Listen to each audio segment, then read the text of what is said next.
Hey, Helaman. Take 2, sound check. Get my finger off the button. Alright, Helaman. In the commencement of the 40th year of the reign of judges over the people of Nephi, there began to be a serious difficulty. For behold, Pahoran had died, and there was a serious contention about who should have the judgment seat. The names of the contenders who caused the people to contend were Pahoran, Panachi, and pacumeni. And these were the 3 sons of Pahoran, but he had more sons. But these 3 caused 3 divisions among the people. And it came to pass that Pahoran was appointed by the voice of the people to be chief judge and governor over the people of Nephi. When pacumeni saw that it was not him, he united with the voice of the people. But when Panachi and his supporters saw that he lost, he was wroth, and he was about to cause a rebellion.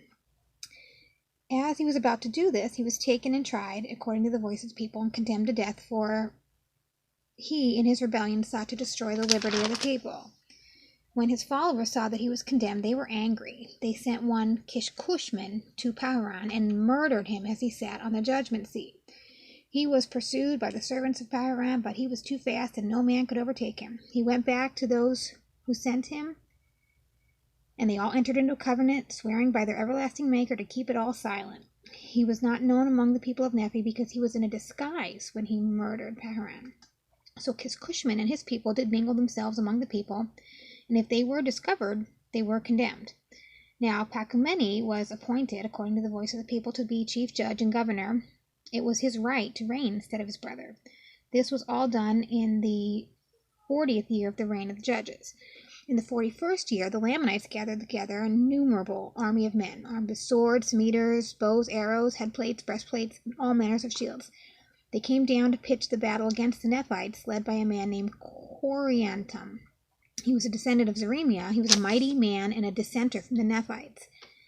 Therefore, the king of the Lamanites, whose name was Tubaluth, supposed that Coriantumr, with his great strength, wisdom, and power, can gain power over the Nephites. He gathered together armies and caused them to march into the land of Zarahemla to battle the Nephites.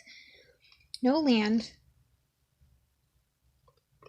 of Zarahemla was a mess. That due to difficulties in their government, they had not kept sufficient guards in the heart of their lands to protect that great city, Zarahemla. Coriantumr came with such great speed that the Nephites didn't have time to gather their armies.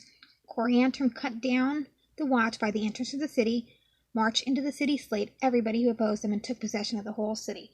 Pacumeni, the chief judge, did flee before Coriantumr. Coriantumr smote him again against the wall, and he died. When Coriantumr saw he took possession of the city, the strongest hold in the land, he took courage to go forth against all the land. He didn't tarry. He marched right towards the city of Bountiful. It was his determination to go his way through and to obtain the north parts of the land. He supposed that the greatest strength was in the center of the land, and they marched, and they did fall.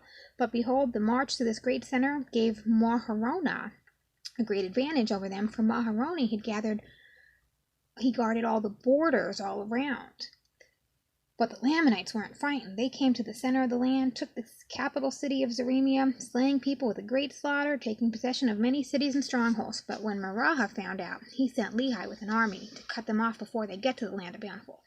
And he did do that, and they did retreat. The battle was exceedingly bloody. Coriantumr was slain. They were surrounded. The Lamanites did yield themselves up to the Nephites. And moroniah took possession of Zarahemla again, released the POWs.